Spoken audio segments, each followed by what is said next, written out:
Everybody, it's Zach Clayton, Community Pay It Forward, Community Dare to Care, and the PAC channels joining us again. Our fourth episode. Boy, we're just knocking these ones out of Common Sense Access with the founder of Real Life Access, Angela Fowler, and the co-founder of Pieces of Me, Daniel Hodges. How are you both doing? Well, rather is it incongruous? Incongruent? What's the word, Dan? Depends on the context. Well, the context is I have a sweater on and I'm on the beach. Yeah, that's definitely incongruent.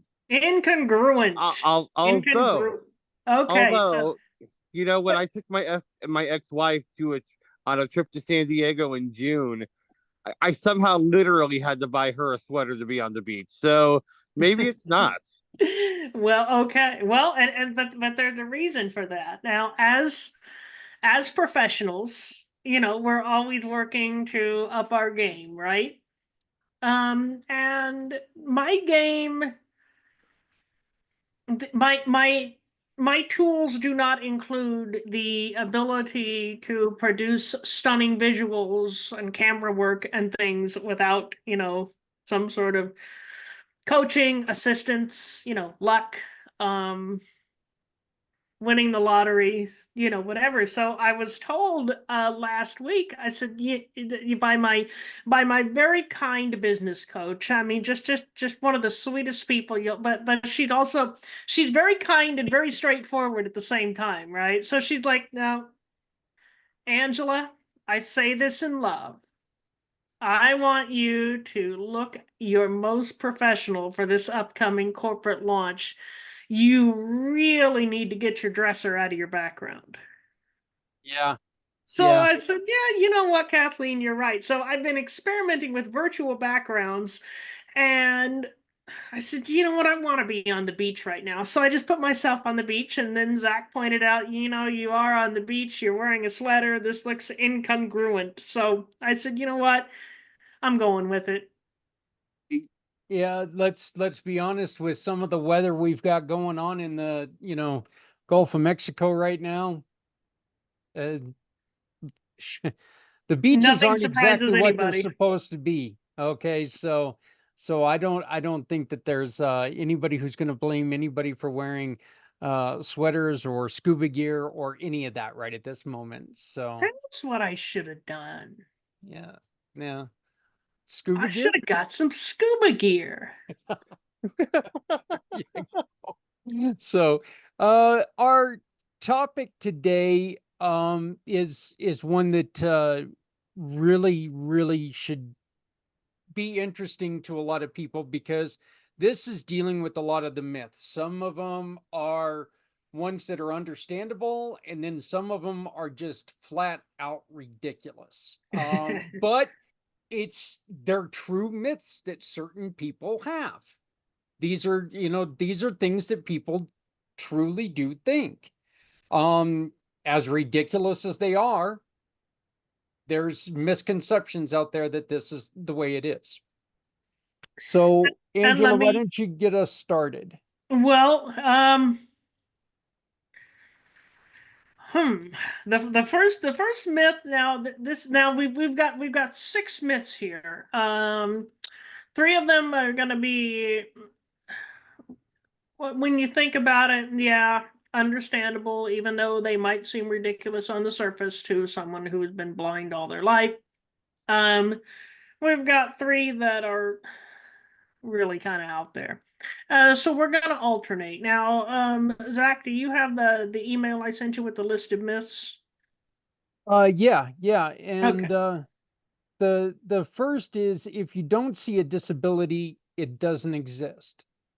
Gotta see it to believe it. Right. And I'm totally blind. I also have a significant hearing loss. And people can see the fact that I'm blind. It's obvious. I have a long white cane, I wear dark glasses, all the things that you might, associate with being blind. But nobody can see that I'm hard of hearing. So people, a lot more understanding about the whole blindness thing without me having to explain, but when it comes to hearing, it takes some explaining. I really have to explain to people, hey, look, I can't hear. I'm not trying to be rude. If you talk to me and I don't respond, I'm really not being a jerk. I probably just didn't hear what you're saying. So, it's not for me, I'm also on the other side of it too, because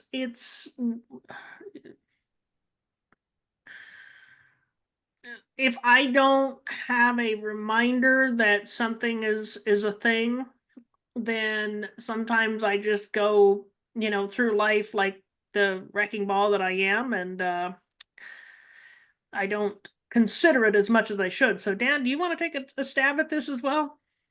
Absolutely. And, like Angela, I have a visible disability, blindness, as well as an invisible disability, connective tissue disorder, which comes with chronic pain and chronic fatigue. And, you know, the other issue we run into in that situation is you get misattribution. So, for example, when I'm dealing with vertigo, as I have been for the last few days, it's really easy. Oh, well, you're blind. Maybe you're disoriented because of that. No, actually, those are two totally separate matters. And the reason we want to bring this up beyond just our stories is because, statistically speaking, the majority of disabilities that are out there are non-visible or non-obvious. So when people go out there and they have an image of a person with disability in their mind, that can often exclude a good chunk of the population, and it could lead to some really uncomfortable and counterproductive encounters. Basically people saying, "Hey, why are you parking in that that handicapped spot when you look perfectly fine to me?" Well, okay, maybe that person appears to be perfectly fine. You don't know if they've got 5 pounds of titanium in their body, and holding their back or their legs together. It's not apparent. And sometimes it's not a matter of necessarily of strength, but a matter of stamina, right? Yeah, absolutely. And that's the other thing too, is we think of disabilities as being consistent, and sometimes they are. Most of the time they're not. I with my hearing loss, in which being completely deaf in my right ear, there's a lot of that vertigo, a lot of that losing balance, a lot of that, just there's all kinds of things that, I deal with. Plus, I've also got the metal in my legs. I've got, metal everywhere else. There's a lot of times, I'll park in the handicap spot. If I'm not feeling well, I'll use that. I'll utilize that, and I'll get out, and people will just be thinking, "Oh, look at this guy. He's just." You're right, and it's like, wait a minute, you don't know what I'm dealing with. Okay, Exactly. you don't know. Just because I don't physically look like I've got an issue, you don't see that I don't have a human ankle. you know, Yeah. yeah, I've got a metal rod where my ankle used to be. All these other things, and yeah, I that is one thing that people don't understand, that no, just because it doesn't show doesn't mean it's not there. And the other side of that, as somebody with a visible disability, which isn't, you know, um,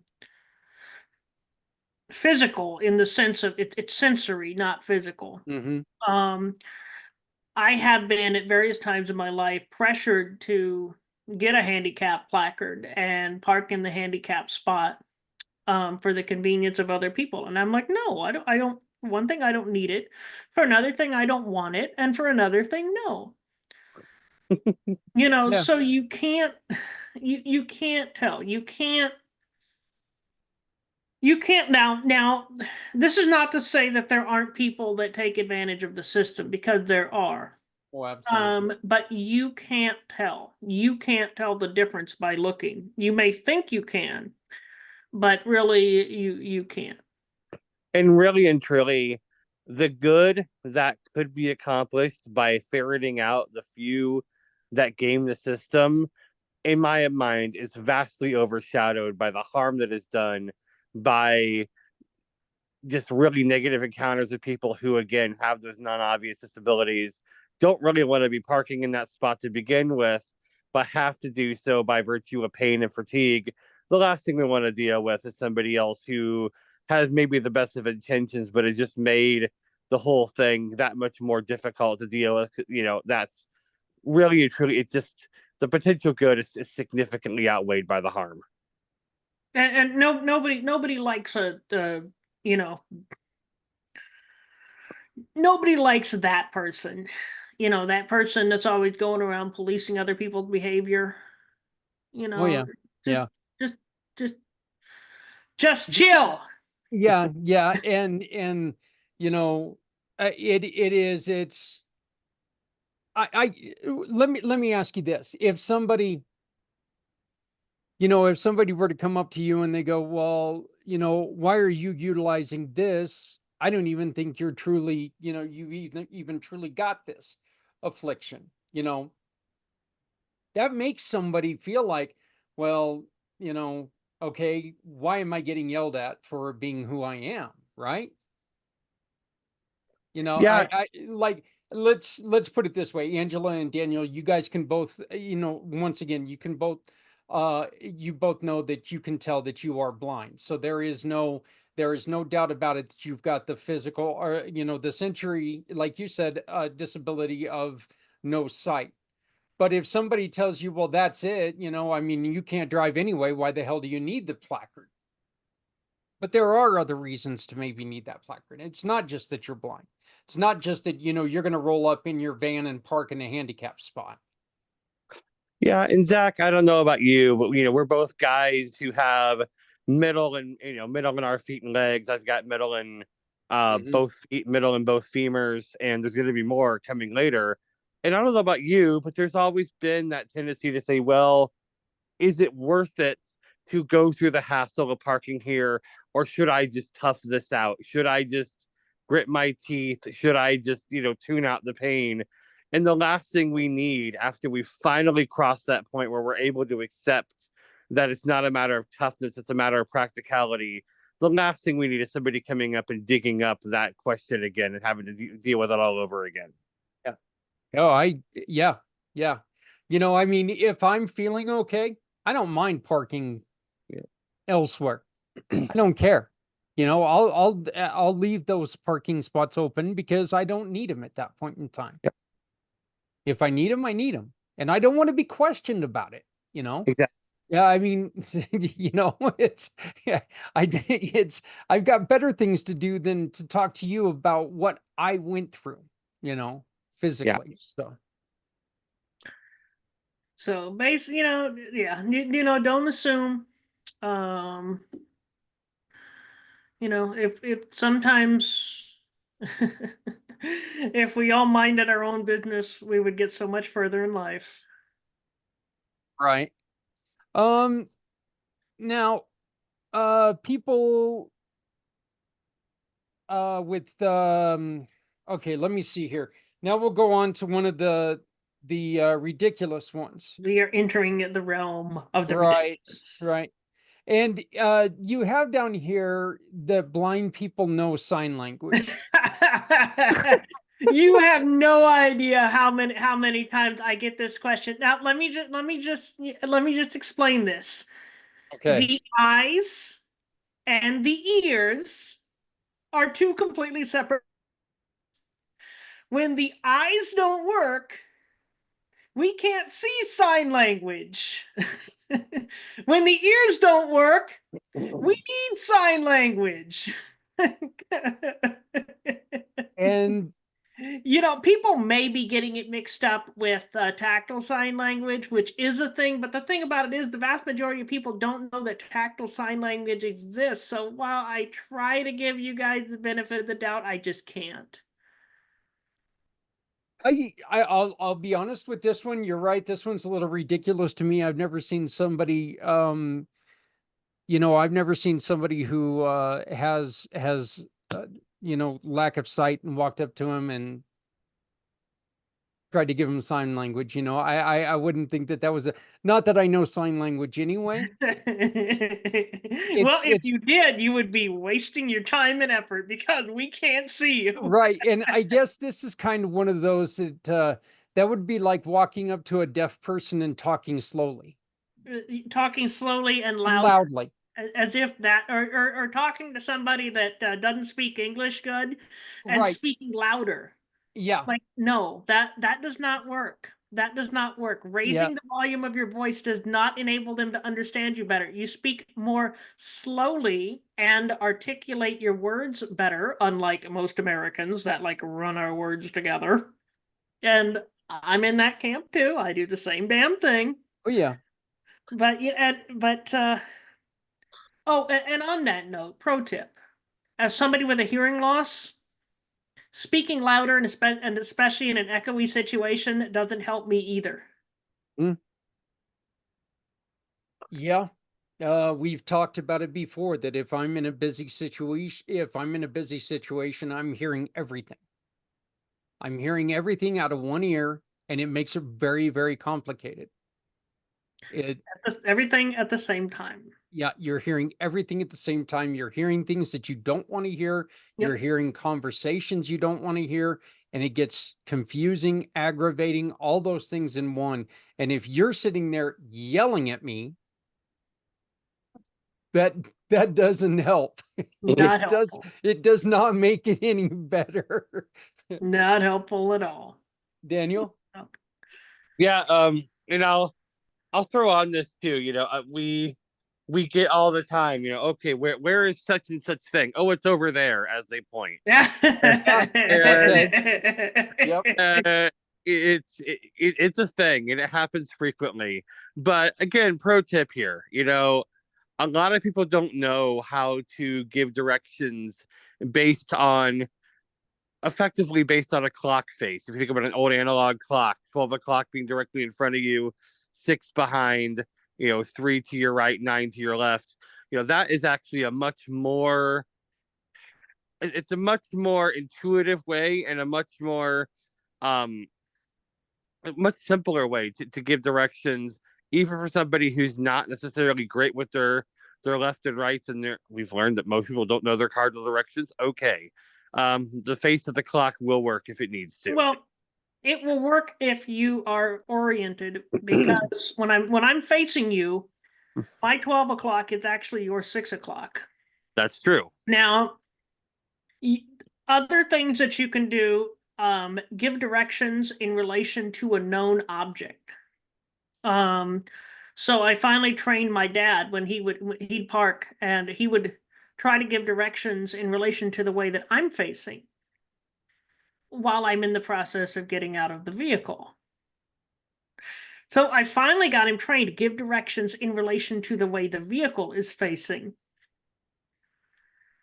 Oh, okay. Yeah. So give directions in relation to a known object. Give directions and honestly, there is something to be said for just leading us to something. Not that we can't find it. Not that we're not independent, but simply to save both of us the awkwardness of messed up directions. I think I think one way to put this for people who they may be able to understand this a little bit, okay? Have you ever been in a car where the passenger is trying to get you somewhere and they forget that they're guiding you? In other words, have you ever been in the car where I'm trying to give you directions and I just completely phase out that I'm supposed to be giving you directions? Because that's the way it usually goes. Okay, hey, Zach, can you show me where this is? Yeah, sure, let's go. 3 minutes into the trip, oh, damn, we were supposed to turn like a mile back that way. I'm sorry, I forgot I was taking you. If you hit Mexico, you've gone too far. Yep, there you go. That's exactly what this is like. If you're in a car and you're supposed to have somebody telling you where to go, and they're sitting there talking about something, like the burrito that they want to eat, and forget to tell you how to get to the burrito store, this is what it's like. Okay, so Well, But and another one of my favorites is when people shout directions at me over other noise. yeah, I can't hear you. Do not do this. You are just adding to the cacophony. again, that's just, if you're adding noise to noise, all you're doing is creating confusion You're Yep. and just contributing aggravation. to the noise pollution problem. Yep. And aggravation is really a good Yep. one with me. So, um, Well, we are going to contribute some more to the noise pollution problem as we explore myth number 3. people with disabilities are unable to do basic things. Now, this, God grant me patience. Um, Daniel, did you just cringe when she said that? Yeah, yeah. well, Dan knows that I pray for patience on a daily basis because, well, God knows I don't need any more strength. That might be dangerous. Um, so here's the thing about that. I have to constantly be reminded that most people have never actually interacted with a blind person. Right. And I have to constantly, tell myself, Lord forgive them, for they know not their own ignorance. But it's understandable. People, when you look at it, and when you look at it from other people's perspective, it's understandable because they're looking at how they themselves would do those things if they were to suddenly lose their vision. Now, let me explain how this works. If you suddenly lose your vision, you're going to go through a time where you probably will be unable to do basic things because, for one thing, you're traumatized, and for another, you're used to doing it. But then you're going to learn how to do those basic things as a blind person. We have alternative techniques that we use that we don't need our eyesight. And eventually you're going to be able to do life competently and confidently again. And that goes with other disabilities as well. Now, as a person with a disability, called amazing for doing basic things, it it can be frustrating, right? It can be really frustrating because it's like, I'm trying to apply for a job here, and you're saying I'm amazing for being able to tie my shoes. This is not where I want this conversation to go. Yeah. But Yeah. it's a matter of, again, patience. It's a matter of understanding. It's a matter of I don't know, acceptance, tolerance, and all those other things. Dan, you talk for a while before I get myself in any more trouble. Well, and I think there's a few critical things that come from this. One is we lose the ability to receive praise for the things that we do, which legitimately are amazing. And then also, when there's no confidence that we can do the basic things, it becomes inconceivable that we can do things that are, valuable to, say, an employer or, in other, merit-based context. If we can't, if somebody's amazed that we can tie our shoes, it's going to be pretty hard to convince them that we can, you know, do computer programming or be a lawyer or whatever the case may be. It's just a harder leap to make. Let me say too that tying one's shoes and computer programming and being a lawyer, each of those things requires a completely different skill set. Is this a problem because people see you when you walk into a room, they see you have no sight, they instantly think, okay, this person's going to be good for this, and this. Before you even start talking, they're going to start trying to place you in places that would best benefit them rather than listening to you. That's actually a step up from where we are right now. Okay, no. Yeah, that's actually the next level. Once they figure out that we do in fact have skills and we are good for something, then you know, people will try to place us in the blind arenas. Now, some people, not everybody, some people. I don't want to generalize either. Right. Yeah, Right. and the advice I would give you is just suspend disbelief.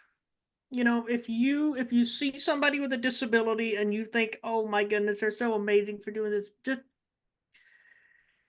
take a step back and watch and learn how they do it. Right.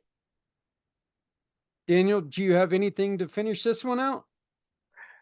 No, just kind of echoing what Angela said. We always tell people curiosity over skepticism. Yep. If you don't know how something is done, perfectly okay to wonder, to learn, but go at it with the assumption that there is a way, not with an assumption that there is no way.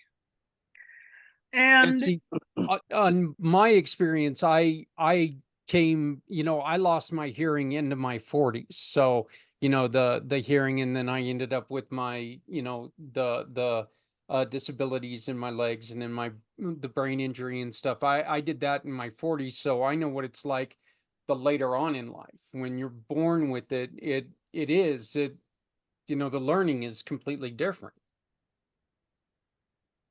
yep, and it is. And as my son is constantly pointing out to me, you know, if someone else's experience with a blind person is with someone who just lost their vision, or maybe somebody that doesn't have the training yet, then they their idea of what a blind person can do might not, you know, might not mesh with what a blind person can actually do.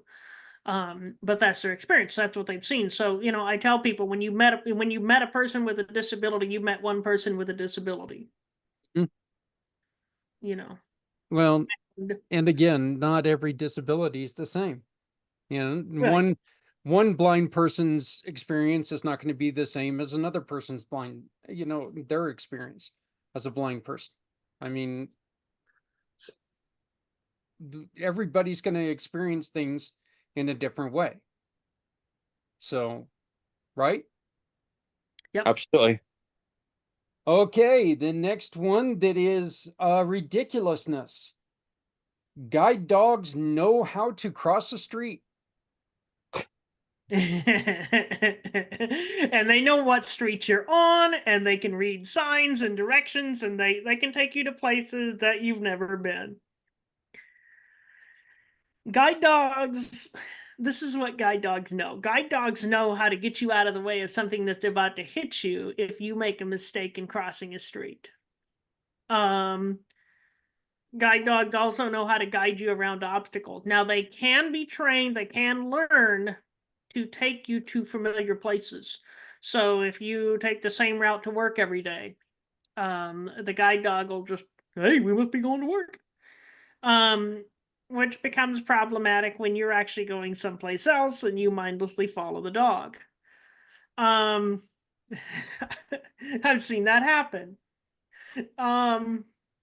You know, they can learn to follow familiar people, but they don't have the ability to use the type of reasoning that a human would use, in terms of, you know, okay, the light's green, but there's a car coming, or the lights, you know, there's no traffic coming in this direction. Traffic patterns just change to this, therefore it's safe to cross. They don't have the ability to put things together like that. That's the human's job. The human is the boss of the dog, not the other way around. I think it's important to point out here there are zero reputable guide dog schools who will place a guide dog with a handler who is not already a competent cane traveler. Amen. Amen. If you know what you're doing, the guide dog will enable you to do it faster. And I just wanted to throw this one thing out. I have two pet dogs, puppy dogs, and people ask me, you know, Is she your guide dog? Is he your guide dog? I did, yep. They guide me to their food. They guide me to their water. They guide me to their toys. They guide me outside and back in again at their own whim. Oh, in But that they case, never I've guide got, me to anywhere I want to go. yeah, in that case, I've got a couple guide dogs. 3 of them, as a I matter of think we've fact. all They got guide guide dogs. me where they want me to be. Yep. But no, actual guide dogs are, they go through extensive training, obedience training, and then extensive, highly specialized training. And by the way, I just got to say this: if your dog is a pet dog and they don't have the training, and they keep your damn dog out of public places that they're not well trained enough to handle. Don't put your dog in that situation. Don't put service dog handlers you might run into in that situation, because there have been numerous instances over the past few years of service dogs getting attacked by other dogs that, they're scared, they're in situations they can't handle, so they lash out. And service dogs and their handlers can it can ruin a dog's career, or seriously injure, or even result in the death of the dog. So just don't do it. Keep your dogs at home. I would never, I don't understand people. I don't understand people. Service dog issues aside, I would never put either of my dogs in a situation that they're not ready to handle, that they're not trained to handle. It's just it's wrong on so many levels. Don't do it. I'm in agreement with you. I don't understand. I love my dogs. I love my dogs, but you know what? Yep. I'm not going to take them into a store, and I'm not going to leave them in the car, because leaving in Absolutely. the car is very, very bad for them. I'd rather leave them at home where they're going to be safe, they're going to be sound, and they're not going to be, I don't have to worry about them hurting anybody. Yep. And this ridiculousness of people bringing their dogs with them everywhere. First off, holding your dog is as dangerous as holding your kid in your lap while you're driving. It's Yep. just not smart. Let me ask you this: when it comes to the crossing of the streets, the addition of, let's say, the beeping crosswalk sound and stuff like that, is that helping? Are they training dogs now to listen for the beep at all? No. No? Okay. I They, didn't know for sure. I the wanted to. only thing the dog is trained to do is, if you go to step out in the street and there's a car coming, the dog is trained to disobey you and not go. Okay. You gotta figure out when it's safe to cross the street. You gotta tell the dog, okay, forward. Um, yeah, and those beeping traffic signals, they're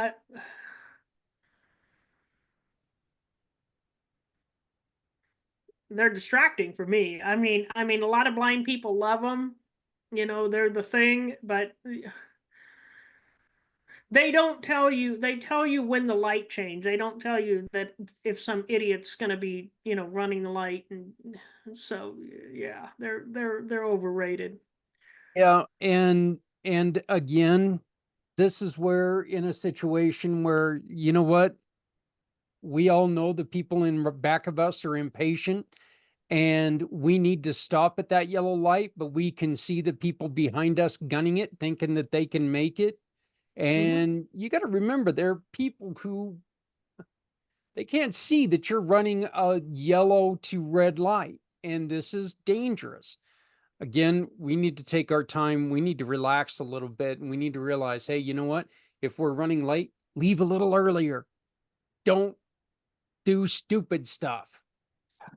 That's such a I, good point. And I don't know about Angela, but I know for me, I've walked independently through almost every major city in this country. Denver, Seattle, Portland, Baltimore. So many others. And I'm, orthopedic issues in my legs and feet aside, I am a good traveler. I've gotten good training. I'm very confident in my skills. And I can't tell you how many times I've had a close call where I've done everything by the book. And whether it's somebody trying to run a yellow, whether it's somebody who's trying to squeeze through and make a right turn on red, whatever the case may be, I can't tell you how many times I've wondered if I was, how lucky I was to make it back home that day. Yep. Think how many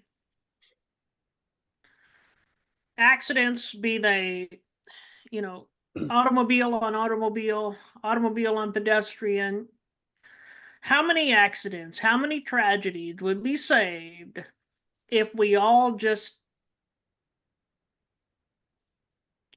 waited a beat, just didn't try to, didn't try to rush through that intersection. There's not much difference between being 5 minutes late and being 3 minutes late.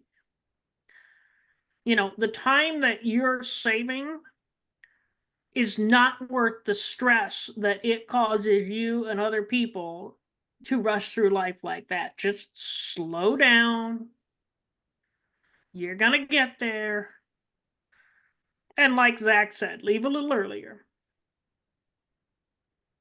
And then I'm going to say this, and this is just because I truly believe it's true. You people near coffee shops, relax. The coffee ain't going freaking anywhere. You guys pulling into coffee shops, I am telling you right now, people getting in and out of coffee shops are just as about as dangerous as drunks. And I am not joking about that. Wow. Anybody who's ever been on a motorcycle that's been around a coffee shop will agree with what I'm saying. People do not give a damn about anybody when they're trying to get in and out of coffee shops. And that's true. You know what I do? You know what I do? It's an amazing concept. I make my coffee at home. You don't spend $300 an hour, a day on cheaper. coffee. What's wrong with you? It's cheaper. It's better. And I don't have to, risk people's lives getting to it because, I'm one of those people that getting between me and my coffee is a risk. I don't drink this stuff. I don't like this stuff. And I think a lot of it has to do with the people who go to coffee shops. Hey, I'm well aware of my, potential homicidal tendencies. So I've worked to mitigate them. I get up before everybody else, usually. I make my coffee or usually turn the coffee pot on because I set it up the night before. I get my coffee and then, I drink a couple cups of coffee and then I'm fit to rejoin the human race. This next one is one that I really like this. I really like this one because I think that you know what? Every single one of us has something that we do differently than everyone else. And thinking that most of us are depressed about having a disability, I think that that is just something that you need to remember that, you know what, we just learned to do something in a different way. It's not life ending, that we have to learn how to do something a different way.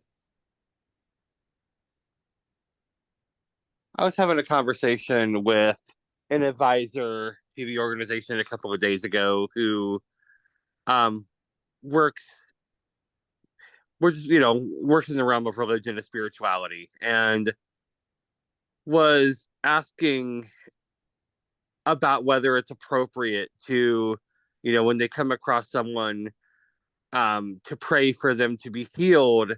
And I said, well, let's take a step back and examine what healing may look like to that person. Because oftentimes healing may very well be coming to grips with our circumstances and learning to lean into who we are, all of who we are, or some other variant thereof, and not necessarily alleviation of the disability. And I look at it even within myself. I have no qualms about being happy to be who I am as far as being born a blind person. I'm still getting there when it comes to all the surgeries I've had and the various, other things I deal with by virtue of Ehlers-Danlos. So I understand that contradiction even within my own body, but I think it's helpful to separate the presence of a disability from this notion that we are automatically going to be depressed about it or anxious about it or whatever, so that we can say, okay, when somebody's going through the grieving process, that's fine, but we can also say, look, there is a light at the end of the tunnel and a pathway to where it won't be like this forever. You're going to learn how to be the best version of you regardless of your disability, and thus we could separate any sort of mental health applications from this notion of just, well, I'm disabled, therefore I'm depressed. I say God grant me patience, and Dan makes a face. But it really is something that I pray for myself. Um and we all have attributes for which we would seek the Lord's intercession, but it's different for everybody. And for all the things for which I would seek God's intercession, patience, wisdom, steadiness of hand, clarity of mind, steadiness of hand in the sense of making decisions, with steadiness and with discernment. Blindness is at the bottom of that list. And it comes off as so presumptuous when people come up and say, "Can I pray for you to be healed?" It just, prayer was never meant to be used that, or to be, how do I want to say this? That's not what prayer is for. I've had And a couple, yeah, I've had a couple people ask me, if, well, do you mind if I pray for you? And I tell them, you know what, you do what you feel you need to Mhm. do. You do what you need to, you do what you feel you need to do. That's fine, but you're doing it for you and you're not doing it for me. I don't need that. So I'm sorry, Angela. I didn't know I cut you off. I didn't mean to do that. No, that's fine. But in terms of people with disabilities or depressed about their disability, let me again draw the distinction between people who, well, first let me say, yeah, people who are born with disabilities and people who acquire disabilities later in life. Because if you acquire a disability later in life, there is a grieving process. Yep. You go through a transition, and maybe you would seek God's intercession to help give you strength through that transition, and to accept what life has in store for you. Thy will be done, that sort of thing. But on the other side of that transition can be a productive and fulfilling life. Maybe it's not the life that you thought you were going to have, but there is a good life on the other side of that transition, on the other side of that grieving process. Now, if you were born with a disability, I'm sorry, that is my dog growling to be let out. Oh, thank God. I thought it was my stomach. She wants to be a guest on the podcast, Zach. She's Let saying, her, let her. My dogs pop up over my shoulder all the time. That's the reason why they're "Oh." out right now. So, yeah. I'll let you out in a minute. Just chill. But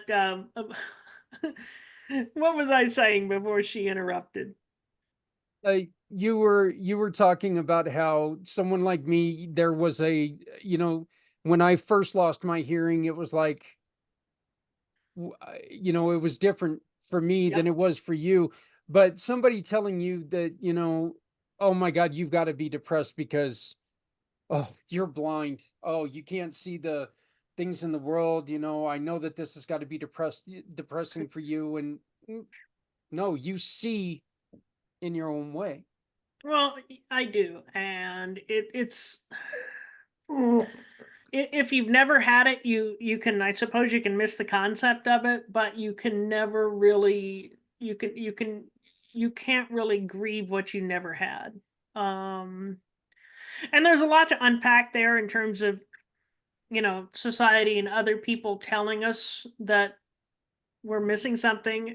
I'm going to let you guys talk about that. I'm going to let the baby out. Well, let me just say, one of the reasons why this is such an important topic, speaking as somebody who has a mental health history separate from any of the other things we talked about, when there is the presence of a disability and you have an attempt to find mental health support, even professional mental health support, if the underlying assumption is that the disability is the crux of that mental health crisis or those mental health needs, there's an inevitability that enters the equation. And through that inevitability, oh, well, you're not going to be able to find whatever kind of renewed joy that actually sabotages the process of trying to get mental health treatment. So it is really important to get this message out there and say, no, there's there is no real connection between the presence of a disability and a mental health that is intrinsic. It's a lot of times it's learned or it's situational, so that we can have access to some form of disability affirming therapy, or even therapy that just allows us to set the disability aside and concentrate on whatever's rearing up, because otherwise you end up in some situations where trying to find help actually ends up making things worse because the focus is just completely on the wrong things. I think it's a great fact that, look, there are people who are fully abled, quote unquote, fully abled, who are just as depressed as somebody who has had a disability, you know, an ability challenge their entire life. I mean, there are people who are depressed, who are blind. There are people who are just fine. That, you know, they've lived their life. They know what they are. They know who they are. Then there's people who are completely put together that are miserable. And that's, And there's a difference between being depressed, you know, grieving a transition, or just being, you know, bummed out because, you know, excuse me, things aren't accessible, or whatever, or just being, you know, being annoyed at the nuisance that blindness or disability is sometimes. You know, there's a big difference. And, you know, I guess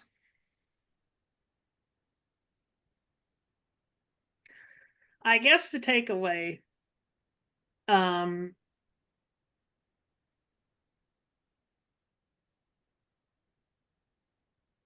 don't assume another's mental state. yeah. You know, And that brings up our sixth and final one, and this one is going to make me bite through my jaw, just because this one is one of those statements that you hear that you've just got to kind of shake your head and go, are you real? And that is, having a disability means we are less intelligent or less aware. Are you freaking kidding me? Well, before Angela goes on, on her tangent,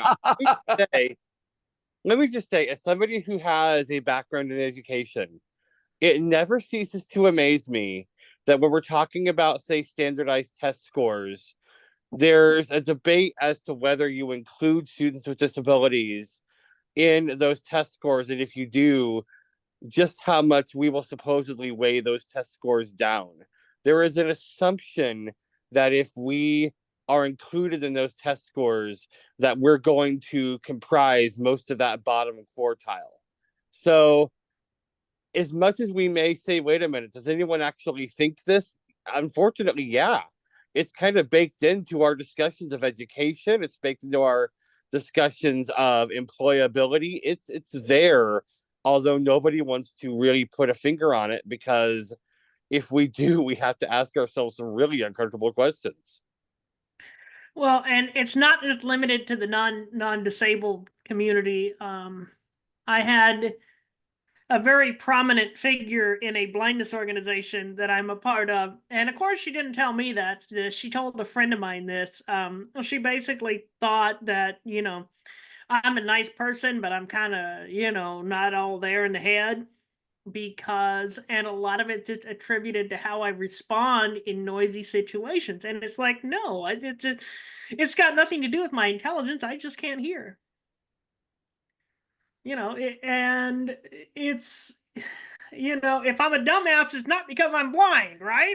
The two things have, but there are cognitive disabilities that affect how we process information, and there are disabilities which affect which make it harder to score high on standardized testing. But let me say this. Well, let me say two things. First of all, that's just one category of disability. But second of all, who says standardized testing is a measure of intelligence? It's a measure of your ability to read a bunch of information and then regurgitate it back. It's got nothing to do with how smart you are. And if you want to highlight how poorly we understand the link between intelligence or capability and even learning disabilities, let alone physical or sensory disabilities or other disabilities, look at the fact that we often assume learning disabilities. Look at the image you have. And then for those of you that are fans of the TV show Shark Tank, go on there, understand that even though they rotate hosts or sharks on that show, on any given week, at least two, usually at least three of those five sharks have a learning disability that they have gone forward with. And look how successful and savvy those people are. And that should totally rock your world when it comes to understanding the learning disability or any other sort of neurodiversity world. Again, I think this is one of those times when we need to bring up the fact that every single person has something they have to overcome. Yep. Economic situations, the way that they were raised, the way that they read things, the way that they take things in. Every single one of us has has something that is there that could be an obstacle if you let it be an obstacle. And it's incumbent on all of us to really put our best selves forward in spite of those obstacles, but it's also incumbent on us to really take a step back and look at each other beyond and apart from whatever it is our paradigm of disability is. Whatever we think disability is, put it this way, whatever you think disability is, you're probably wrong. Yeah. So suspend disbelief, broaden your lens, and this is the day for it. Oh, I love it. Angela, you're going to be taking a trip. I'm going to be taking a business trip to Big D next week. I'm going to be doing some in-person networking, which is always a challenge, but I'm going to do it because you got to do it. You got to do what you got to do. Yeah. Daniel, what do you have coming up? We have a series of webinars for Pieces of Me coming up where we're going to talk about how we would like to redefine the topic of inclusion, followed by a series on going back to the basics. When we talk about what is disability, what is accessibility, and how can I help, oftentimes we think we have answers to those questions, but we're going to dive a little deeper, clear some misconceptions, and provide some practical takeaways so that we can all align our good intentions with the results that we aim to see. Well, I want to thank you both very much for once again working with me and making Common Sense Access something that, once again, we're not out there trying to wag the finger at anyone. We're not out there to point blame. We're out here to help and make clear some of the things that are going on. And like that, you know, these are great points, and I think that we really got a lot out of them. And the funny thing is, Angela and Daniel, I think that you guys could both agree, we just barely scratched the surface on how far down we could go with each one of these 6. Oh, I yeah. mean, we just barely scratched the surface. Each one of these could be a 12-hour show on its own. And you know, we challenge you with the hard truth. Yep. All right, man, this is the day for it. Yeah. So, but anyway, if you have any questions, we ask you to please send them to us. You can send them to the my email. It's Zach at communitypayitforward.us. Zach at communitypayitforward.us.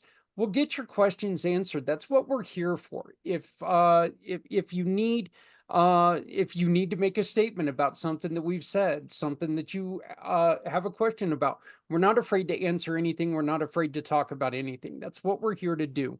The one thing we will not do is we will not yell at people. Yep. It's We will not what we're challenge here you for. with the hard truths. And we will do so in a straightforward manner. We're not going to sugarcoat things. We're not politically correct. That's a waste of time.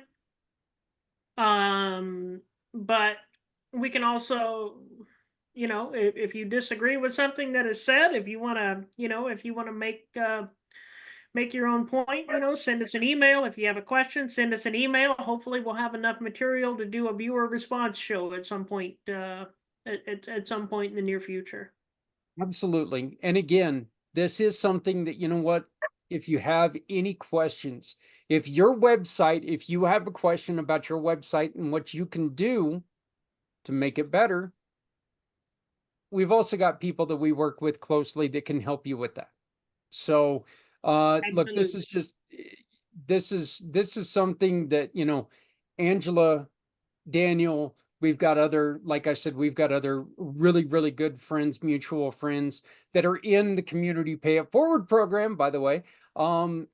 That you know, this is our goal. Our goal is to make sure that you are part of the group that's out there trying to get your piece of the $2 trillion pie.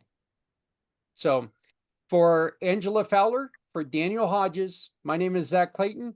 I want to thank you very much, and we will see you on the next episode of Common Sense Access. Thank you. All right.